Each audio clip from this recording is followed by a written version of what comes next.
Hi, it's Violet here with another episode of Murder Mystery Masterpieces. Thank you guys for subscribing and liking the YouTube channel. This is brand new for me, so I'm kind of learning as I go. Don't forget to share too, because that's the best way to help out, okay? So, as usual, this video is not for children. It does contain adult content, graphic imagery, so please make sure that no kids are watching, okay guys? So, let's go ahead and get started. So this story is about Pamela Milam. She was born in Indianapolis in May 9th, 1953. And by all accounts, she was a normal student. She was a really good child. She helped her parents. She was just like every parent's dream, okay? She had a sister, a younger sister, but Pamela was just the all-American girl, okay? And so in 1971, she enrolls at Indiana University, and she is studying to become an English teacher. Yeah, and she joined a sorority. She joined a Sigma Kappa sorority, which in my college, that was like a rival sorority, but good for Pamela, joining a sorority. So she joined a sorority. She was enjoying college life. She was actually really active in her sorority, and it was rush week in her sorority. And they were having a rush night at Helmstead Hall at Indianapolis University. And she told her sorority sisters that she needed to go move her car, and she was going to bring some of the supplies out to her car. And so they're like, okay. And she said, I should be back very soon. Great. She left, and Pamela did not come back. Now, the sorority sisters didn't think too much of it because Pamela didn't live on campus. So they were like, oh, maybe she had to go home. You know, we'll see her tomorrow at the next event. So the next day, Pamela doesn't show up to work. And this really concerns her parents because, like I said, she is a super responsible girl. She is going to show up to work. She's going to show up to family events. She's going to come home at night. So the parents are starting to grow concerned. They are going to look for her. Her sorority sisters are going to look for her. Pamela's only 19 years old at this point. They want to make sure she's okay.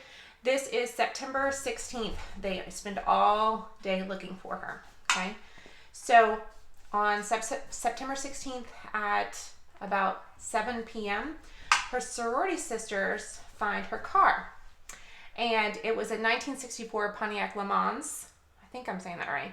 And they see it about a block away from where it was originally parked the night before when Pamela said she was going to move the car. They kind of peek in the car. They see Pamela's purse and her glasses. She always had her glasses on, and so they're like, okay, we need to call mom and dad. So this is before the time of cell phones. So they go to a store, they get on a payphone, they call Pamela's mom and dad, and Pamela's dad comes down to the car, and he brings the extra keys because he's like, okay, well, I'm going to bring the car home. We need to figure out what's going on. But he sees Pamela's purse and the glasses in the car as well. The glasses are like in the back, the window on the back seat, they're back there. So he doesn't have a good feeling about it, right? He gets the keys, and he opens the trunk. And what he finds in the trunk, I'm sure, will haunt him forever, because he found Pamela stuffed in the trunk. She had her hands tied behind her back. She was gagged with tape over her mouth. There was rope around her neck.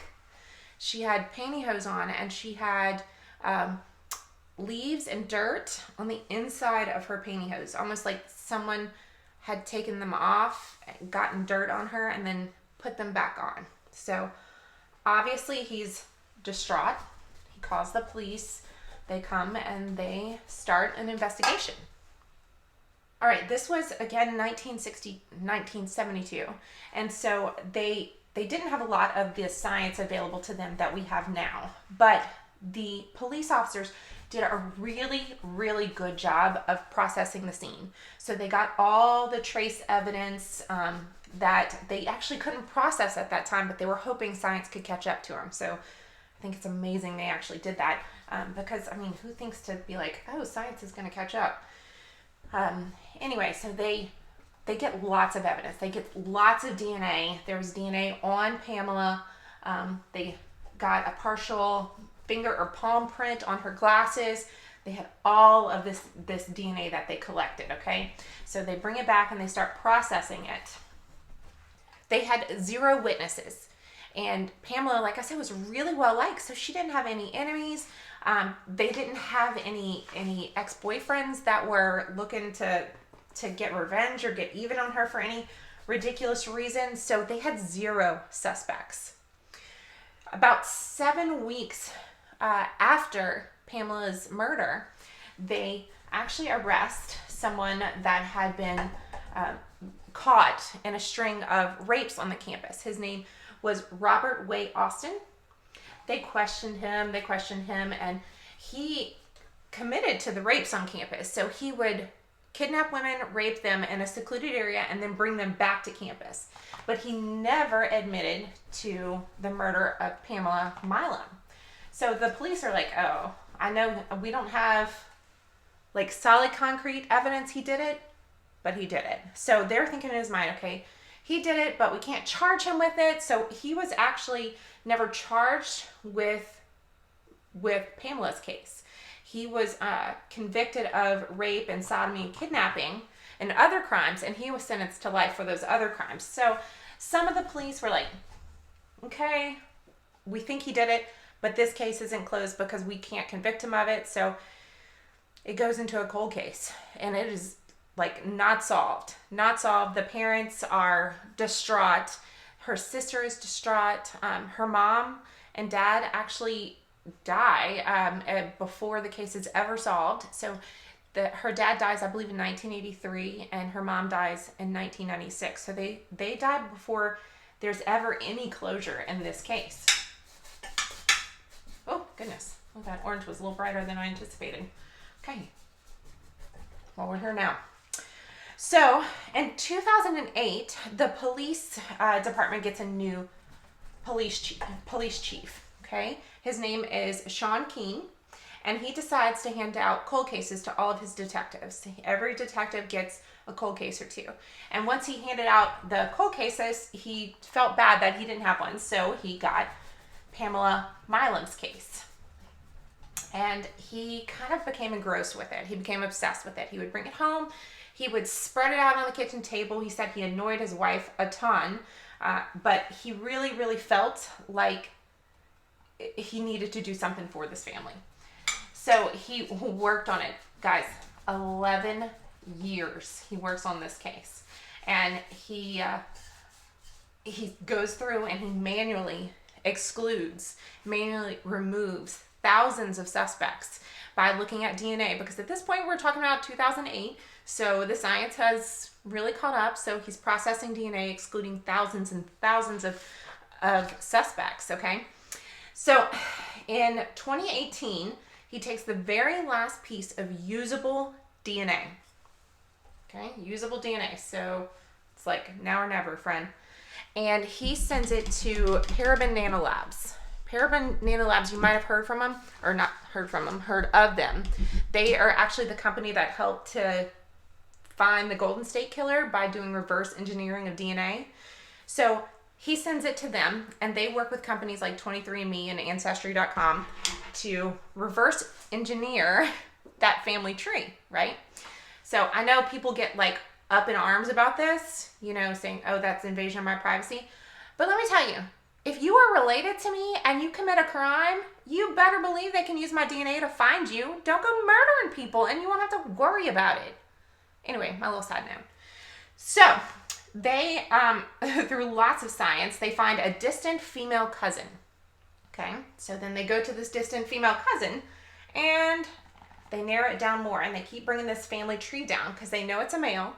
They know about an age range that they're expecting it to be, and they narrow it down to two suspects. And like I said, they know an age range. So they have two suspects that fit this DNA profile.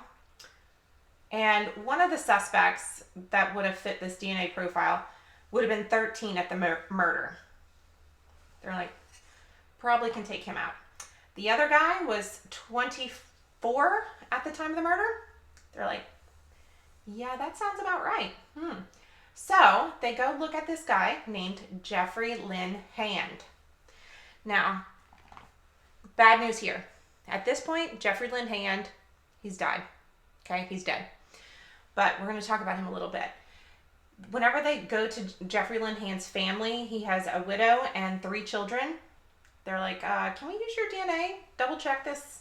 See if your husband murdered someone? The wife's like, sure. He was a terrible piece of crap anyway. Here's all the DNA you need. You can use mine. You can use my children's. We don't care. Take it. That was pretty spectacular because they were able to 100% match that Pamela, oh my gosh, I'm messing up her name.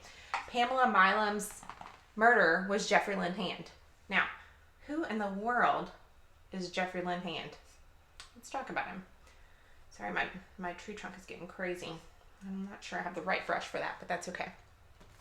So, Jeffrey Lynn Hand. How did he slide under the radar? Who is he? So, he was actually 23 at the time of Pamela's murder, and he lived with his wife and then 2 kids. He was a record salesman for a company in Chicago, which made stops regularly in Indianapolis at Indiana State University, right? So how on earth did he get in here and do this? Well, he was, like I said, 23. He was a slight build. He had blonde hair, blue eyes, really soft, as they said, boyish features. So they think that he came across as really unassuming, not scary to Pamela. So whenever she, this is the thought process, whenever she saw him, she didn't think, oh, scary bad guy. But he ended up abducting her, taking her to a wooded area, raping her, and then using the box of stuff that she was carrying out from her sorority function to choke her and tie her up with. And then he put her back in her car and left her there. He's a piece of crap. Piece of crap. I know. So, anyway, well, this isn't where he ends, okay? About 9 months after he murders Pamela, what do you think Mr. Jeffrey Hand did? Well, he's driving down the road and he picks up a newlywed couple that are hitchhiking. It's the 70s. Hitchhiking was a thing to do, right? That's how you got around when you didn't have a car. So he picks up this couple. The husband's name, also Jeffrey. The wife's name is Carol. And he tells them, hey, I got to go by my sister's house. Got to go see about getting some money. They're like, okay, we're, here for the ride. Great. So he goes to his home in a rural area. I don't know where his wife and kids are at this point. It doesn't really say. I couldn't find anything about how he brought them home and the wife and kids weren't there. Not quite sure. But whenever he's there, he pulls a gun on him and says, I need your money. Where's all your money? I'm robbing you. The couple, who are hitchhiking for a reason, Mr. Jeffrey Hand, have no money. So he gets really ticked off and he uses the gun to force them into a grain bin. So he's in a rural area. I'm guessing they just have grain bins, on hand. And he forces them into a grain bin and says he's going to hold them for ransom. So not sure who he's going to ransom for this. But after a little while, he takes the husband and brings him into a separate room. And while he's somewhere in a separate room with this husband, the wife, Carol, she gets away and she runs to a nearby house, calls the police. The police come, they pick up Jeffrey Lynn Hand and bring him down for questioning. And when they're questioning him, admits to killing the husband. So he said he met a very violent death. That's what the crazy man said. He being Jeffrey Hand, ended up stabbing the husband several times before shooting him in the head and leaving him at his home. Now, I have lots of questions here. When the police picked up Jeffrey Hand, did they not look for the husband? Did they not notice that there was a dead man in his house? I don't know. I have a lot of questions here. Anywho, so Jeffrey Lynn Hand goes on trial for the murder of the husband. Guess what, folks? He is found not guilty by reason of insanity. Great. Moving on.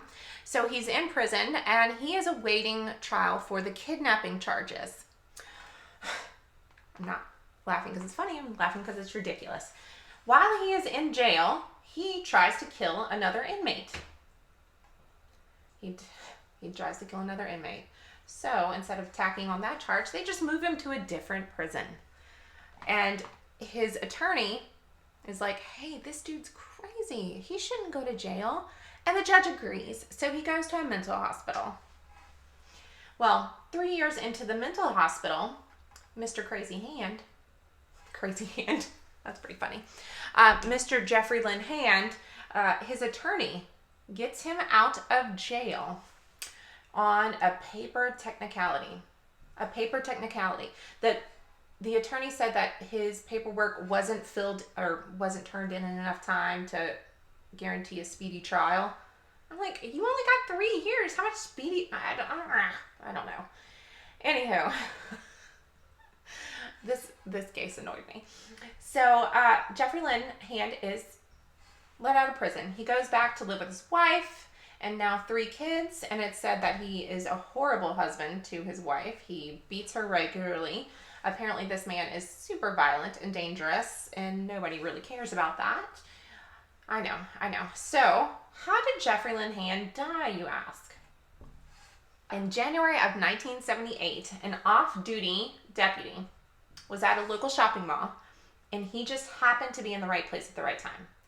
He notices a man trying to abduct a woman. Like, legit trying to kidnap her from the mall.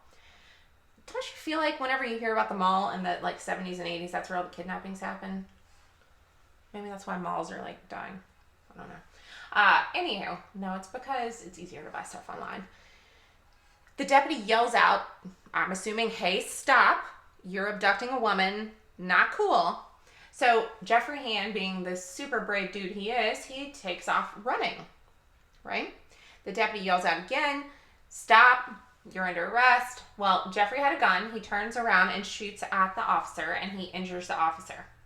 But the officer does return fire, and as Jeffrey Lynn Hand is running away, the officer shoots him dead. Boom, dead. Dead in the parking lot of the local mall. Can't think of a more fitting end. Maybe he could have suffered a little bit. I'm not quite sure. So I'm laughing again because it's ridiculous. It's ridiculous. He should have been in jail. None of this should have happened.